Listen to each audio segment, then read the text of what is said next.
贫困生考上名校后，我出钱出力，关怀备至，还想办法把他签到了我名下，让他能站稳脚跟。可他却在网上污蔑我猥亵他，在网络喷子无休止的网暴下，老婆得了抑郁症，一尸两命。为了得到我的财产，他们一家合力将我害死，并以养女的身份占据了我和妻子的遗产。在睁眼，我回到妻子刚查出怀孕时，顾墨，你看，我怀孕了。妻子一脸兴奋地把手中的试纸拿到我的眼前，顾墨是我的名字，我以为这是死前的幻想，可直到妻子拍了我一下，那真实的触感，我才反应过来，我重生了。太好了，太好了！怎么了？至于高兴成这样吗？当然，至于重生一次，我一定不会再重蹈覆辙。这一次，我要拿回属于我的一切。不过这些话我当然不会说出来。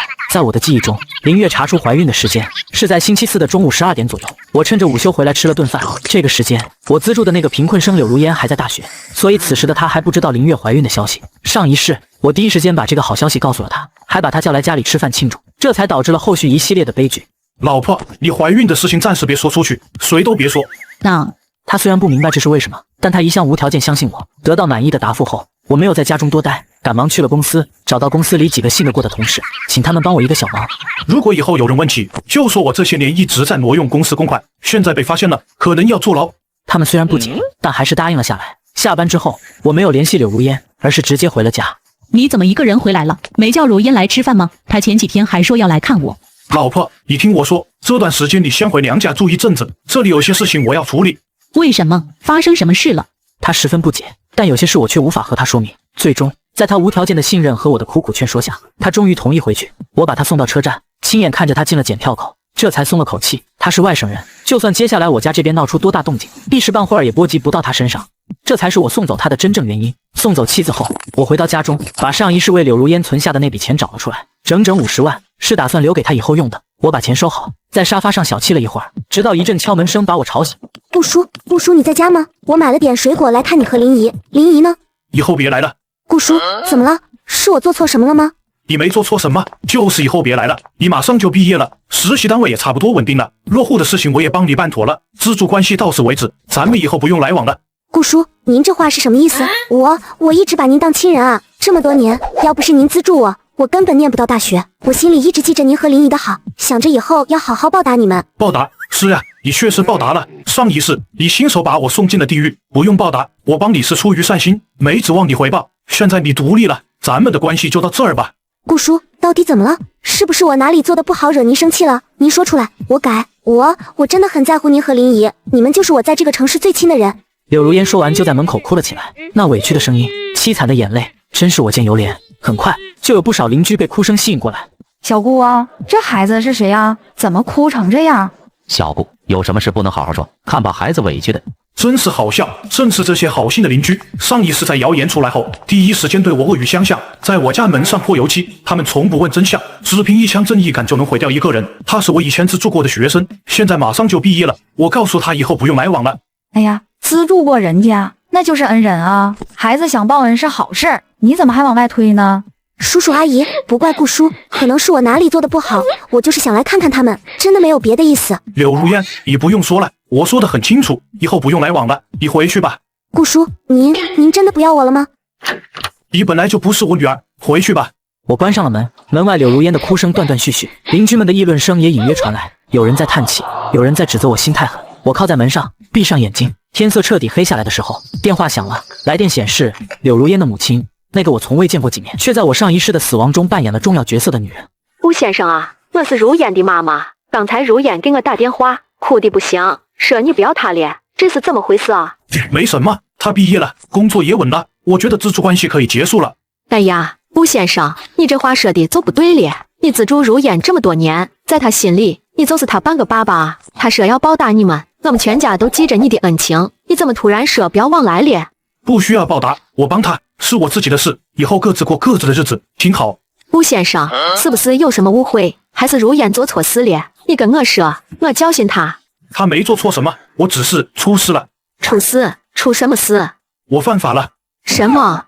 其实我这些年一直在挪用公司公款，现在被发现了，人家要告我，可能要坐牢。这怎么会呢？顾先生，你这么好的人。是真的，所以我想着趁事情还没闹大，跟如烟断了关系，别连累他。顾先生，你这话说的，我们不是那种忘恩负义的人，你出了事，我们更应该。你听我说，别的我都不担心，就担心如烟的户口。当时为了帮她落户，我托了不少关系。现在我要出事了，这事可能会被翻出来，你最好赶紧把她的户口迁回去，别受牵连。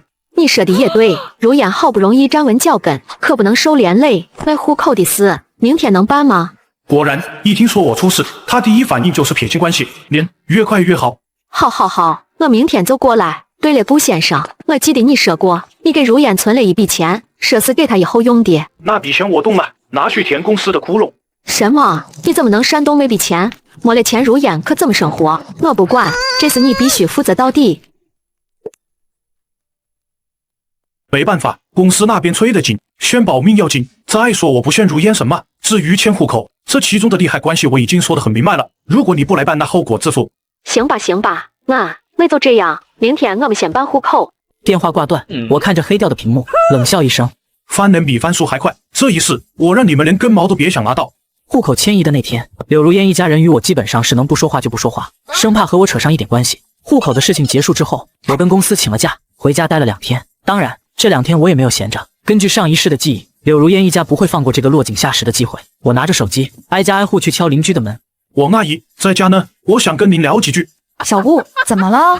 也没什么大事，就是心里憋得慌。您也知道，我这些年资助了一个学生，就是那天在我家门口哭的那个姑娘，她是我以前资助的，从小供到大学，花了不少钱。不久前，我又帮她落户，让她能在城里站稳脚跟。结果您猜怎么着？她爸妈昨天来了，二话不说就要把户口迁回去。啊？为啥？因为他们听说我可能要出事了。出事？出什么事儿？我工作上出了点问题，可能要丢饭碗。结果他爸妈一听，生怕连累他们女儿，赶紧来撇清关系。更气人的是，他那亲妈还惦记着我给孩子存的那笔钱。我说钱没了，他当场就变脸了。王阿姨，您说这叫什么事啊？我掏心掏肺对他们怎么能这么对我呢？这也太白眼狼了吧！小顾，你可是帮了他们大忙啊！可不是嘛，王阿姨，我当初资助他也不求他们报答，可这也太让人寒心了。离开王阿姨家，我又去了李大爷家、张姐家、老刘家，每家每户，我都用不同的方式讲了同一个故事。我资助了一个白眼狼，现在他全家要跟我撇清关系。这些邻居平时跟我关系不错，听了我的话，个个替我打抱不平。我知道这些看似琐碎的闲聊会在关键时刻发挥作用。忙完这些，我又联系了几个同事，确认他们已经把我挪用公款被查的消息透给了刘母。一切准备就绪，只等好戏开场。第3天晚上，网络上突然爆出一则消息，资助人多年猥亵被资助女学生，受害者忍无可忍发声。文章绘声绘色地描述了我如何利用资助人的身份对柳如烟进行长达数年的猥亵。文章最后还附上了柳如烟的一段视频，视频里柳如烟穿着素净的衣服，眼睛红肿，声音哽咽。我本来不想说的，顾叔对我有恩，我一直忍着。可是现在他要出事了，我怕他跑了，怕他再去害别的女孩子，我必须要站出来。短短2个小时，这条消息就冲上了热搜，评论区彻底炸了。人渣，这种人必须吃花生米。知人知面不知心，亏他还装得像个善人。人肉他，让他涉洗。上一世，我看到这些评论时，整个人都在发抖，觉得天塌了。而这一世，我只觉得可笑。这时，我的手机响了，是邻居王阿姨。小顾，网上那个是真的假的？王阿姨，您信吗？我当然不信，你前天还跟我说他们家白眼狼的事呢，他们这是倒打一耙啊！王阿姨，谢谢您信我，我现在什么都不想说，等帽子叔叔调查吧。你放心，我这就去业主群里帮你说话，不能让这种人欺负老实人。挂断电话后，我的手机就没停过。张姐、李大爷、老刘一个接一个打来电话，他们都听说了网上的事，都来问我真假。我什么都没说，只是反问他们一句：您信我吗？每个人都回答信。那一刻，我心里五味杂陈。上一世事发之后，我第一时间去找邻居解释，可没人愿意听我解释。而这一次，他们却都选择相信我。舆论发酵的速度比我预想的更快。到晚上10点，我的手机上已经收到了几百条辱骂短信，但这一次情况比上一世好得多。我还看到了很多不同的声音。我是当事人邻居，认识他好几年了，人很和善，不是那种人。他说的是真的，这家人前2天刚把户口迁走，就是听说他要出事，急着撇清关系。这种忘恩负义的人，什么事都能做得出来。有人支持我，有人骂我，更多人持观望态度，这和上一世一边倒的局面完全不同。我知道邻居们那些话起了作用。晚上11点，帽子叔叔敲响了我的门。顾墨，我们是帽子局的，需要你配合调查。好的，我跟你们走。到了局里，我出奇的配合，每一句问话我都如实回答，不做任何辩解，不流露任何情绪，只是平静的配合。做完笔录，已经是凌晨2点。临离开前，我问了一句话：帽子同志，我能问一下，柳如烟那边你们调查了吗？这是我们的工作，不方便透露。我建议你们尽快给他做体检，越快越好。什么意思？没什么意思，就是建议，如果他真的被猥亵了，身体上应该能查出证据，如果没有，那这件事的性质就不一样了。帽子叔叔看了我一眼，没再说话。我回到家，打开手机，网上依然吵得热闹。我想了想，录了一段视频发了出去。大家好，我是顾墨。关于网上的指控，我只有几点说明：第一，我已经配合帽子叔叔完成了调查取证，所有流程我都积极配合。第二，我想请问一句，如果我真的猥亵了柳如烟，为什么他的父母没有第一时间报警，而是选择在网上曝光？报警难道不是更直接的方式吗？第三，我愿意接受一些调查，也恳请帽子叔叔尽快查清真相。我相信清者自清。视频发出去后，评论区又吵了一阵，但风向慢慢变了，越来越多的人开始质疑柳如烟爆料的真实性。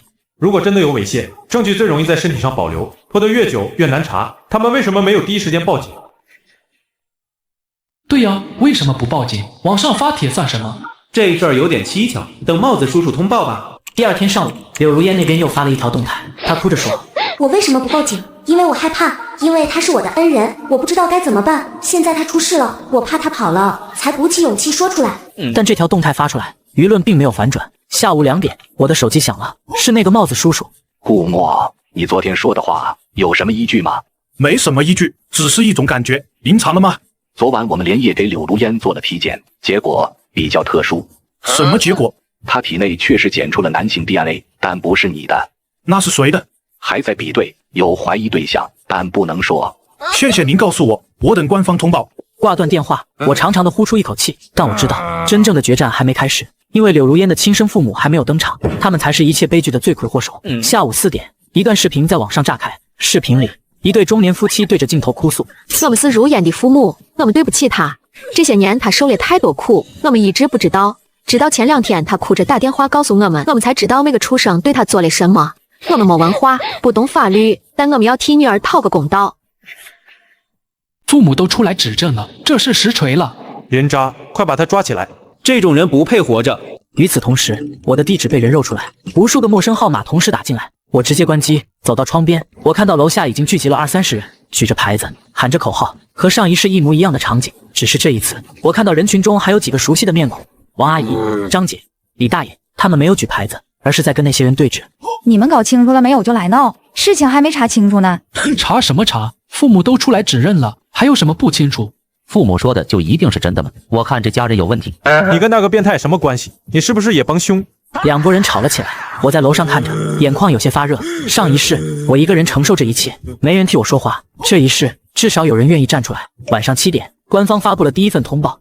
关于网上反映的顾某涉嫌猥亵一案，我局高度重视，已立案调查。目前相关证据正在进一步检验中，请广大网友不信谣、不传谣，耐心等待调查结果。这份通报虽然什么都没说，但请广大网友不信谣不传谣这几个字，暗示了事情可能有反转。晚上9点，我的房门再次被敲响，打开门是王阿姨、张姐和李大爷几个邻居。小顾，我们来看看你，你别怕，我们都相信你。谢谢你们。刚才我们在楼下跟那些人吵了一架，我跟他们说，这家人前2天刚把户口迁走，一听你要出事就跑得比兔子还快，这种人说出的话不可信。就是，我看这是8成是他们自导自演。小顾，你等着，真相早晚会大白。我知道，帽子叔叔那边也已经有了进展。总之，谢谢你们肯相信我。送走邻居们，我给妻子发了一条信息：老婆，我没事，一切都在掌控中，照顾好自己。我相信你，我和宝宝等你。我看着这条信息，心里涌起一股暖流。上一世他没能等到我，这一次无论如何，我要活着回到他身边。第二天上午10点。官方发布第2份通报，这份通报只有短短几行字，却像一颗炸弹在网上炸开。经 DNA 比对，柳某某体内提取的男性 DNA 样本与其继父赵某军的 DNA 样本吻合。目前，赵某军因涉嫌猥亵罪已被依法刑事拘留。对于顾墨被诬陷一事，我们正在进一步调查中。这条通报一出，网络彻底炸了。我的眼睛看到了什么？我的天啊，这是什么反转？他为什么要诬陷资助人？细思极恐，这一家都是什么人啊？竟然栽赃给恩人，这还是人吗？同时，柳如烟之前发的那些视频下面评论彻底变了风向。戏精，奥斯卡欠你一座小金人。白眼狼，不对，白眼狼都没你狠。我看着这些评论，想起上一世有多少人曾经用同样恶毒的话骂过我。我只是觉得一阵悲哀。下午，刘母开了直播，镜头前她哭得撕心裂肺。我不知道，我真的不知道，我男人他不是人啊！我对不起如烟，我瞎了眼啊！如烟，是妈对不起你，妈没保护好你。演，继续演。不知道，那你们为什么诬陷资助人？对呀，为什么诬陷？我看着直播，冷笑了一声，他以为这样就能撇清关系。晚上，官方发布了第3份通报，赵某军已被批捕，刘母因涉嫌诬告陷害罪，也被采取刑事强制措施。柳如烟因系本案受害人，暂未采取强制措施，但相关情况正在进一步调查中。消息传出后，我的手机终于可以开机了，无数条信息涌进来，有道歉的，有慰问的，有求采访的，我一条都没回，只给妻子发了一条信息：老婆，我清白了，等我。我知道你会没事的，我一直在等。事情澄清后的第3天，我终于走出了家门。楼下那几个曾经替我说话的邻居正聚在一起聊天，看到我，王阿姨第一个迎了上来。小顾，你没事了吧？我们看了通报，可算放心了。王阿姨，谢谢您。那天您在楼下帮我说话，我都看见了。嗨，说几句话的事儿，倒是你受这么大委屈，心里不好受吧？就是那一家子也太不是东西了，自己家烂成那样，还往你身上泼脏水。小赵，你别往心里去，这世上还是好人多。你看我们不就信你吗？谢谢，真的谢谢你们。晚上我请大家吃饭，这段时间麻烦大家了。晚上我在附近的餐馆摆了一桌，请了那几天帮我说话的邻居们。饭桌上大家有说有笑，没人再提那些糟心事。送走邻居们，我独自走在回家的路上。我掏出手机给妻子打了个视频电话。你终于肯给我打电话了。之前怕你担心，一直没敢打。你还好吗？我好得很，倒是你瘦了好多，我在网上都看到了那些骂你的话，老公，你受苦了。没事，都过去了，你信我就行。我当然信你，从一开始就信。你说让我回娘家，我就知道肯定有事，但我没问，因为我知道你不会害我。老婆，等我这边处理完就去接你。我和宝宝等你。第2天下午，门被敲响了，打开门是一个陌生的中年男人。顾先生，我是柳如烟的舅舅，我想替我那外甥女求个情。求情？求什么情？柳如烟的妈妈被抓了，她爸也进去了，刚找的工作也丢了，现在一个人在城里无依无靠。我知道她做了错事，对不起你，但她毕竟还是个孩子，能不能求你拉她一把？孩子，她22了，不是孩子。可她也是受害者啊，她也是没办法。她没办法，所以就要诬陷我，就要毁了我一家。我妻子因为她差点流产，你告诉我这怎么算？我知道她对不起你，可她真的没地方去了，她母亲那边的人都不愿意收留她，觉得丢人。她要是再没人管，我怕她想不开。我沉默了很久。上一世柳如烟害得我家破人亡，我对她没有丝毫同情，但这一世事情没有走到那一步，而且得知真相后，我有时也会想，她这一生到底是怎么变成这样的？她在哪？在我家，但我也没法一直养着她，我家条件也不好，让她来见我。半小时后，柳如烟出现在我家门口，她瘦了很多，脸色苍白，眼睛红肿，站在门口不敢看我。你有什么想说的？对不起，就这3个字。我不知道该说什么，我知道我不配求你原谅，也没脸再见你，我只是想跟你说一声对不起。你以后打算怎么办？我看着他，心里说不上是什么滋味，恨吗？当然恨，但看着他这个样子，我又想起了第一次见到他时的样子，一个瘦小的女孩，穿着洗得发白的校服，眼睛里满是怯生生的期待。不知道，我妈进去了，我爸也进去了，老家回不去，城里也没人要我，可能就这样吧。我给你指条路，去自首，诬告陷害是犯罪，你主动去自首，说明情况，该判什么判什么，出来之后重新做人。可是我也是受害者啊。我知道，但这不是你害别人的理由，你受了苦，所以要让别人也受苦，这是什么道理？去自首，把该担的责任担了，或者继续这么混着，混一天算一天，你自己选。柳如烟坐在那里，很久很久没有说话，最后她站起来，对我鞠了一躬。顾叔，我去自首，不管判几年，我都认。柳如烟走了，我站在窗边，看着她的背影消失在街角。我不知道她会不会真的去自首，也不知道她以后会怎样，但我知道，我做了我能做的。1个月后，柳如烟主动投案自首的消息传来，因诬告陷害罪，她被判处有期徒刑1年，缓刑2年。判决书上写明了她的受害经历以及主动投案、认罪态度良好等情节，予以从轻处罚。刘母因诬告陷害罪被判处有期徒刑3年，柳父因猥亵罪被判处有期徒刑7年。处理完这边的事，我请了长假，准备去丈母娘家接回妻子。在见到妻子的那一刻，我紧紧抱住她，很久很久没有松开。好了，我没事，倒是你瘦了好多。你没事就好。我都看到了，网上那些事，如烟她真的那样做了。但她已经承担了该承担的。可怜的孩子。可怜之人必有可恨之处，但可恨之人也有可怜之处。他的人生已经被毁了，希望他能重新开始吧。那你呢？你原谅他了吗？谈不上原谅不原谅，我只是不想再恨了。恨一个人太累了。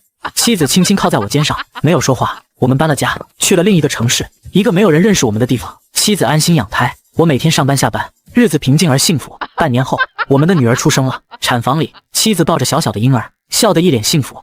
顾墨，你看他好小。诶，像你。像你，你看这鼻子，这眼睛，跟你一模一样。叫什么名字？想好了吗？你不是说早就想好了吗？顾惜，希望的希。顾惜，顾惜，真好听。他就是我们未来的希望。我轻轻握住女儿的小手，那软软的、暖暖的触感让我眼眶有些发热。这一世，她来到了我身边。这一次，我终于守住了我想守护的人。顾墨的故事到这里就结束了，但顾惜的故事才刚刚开始。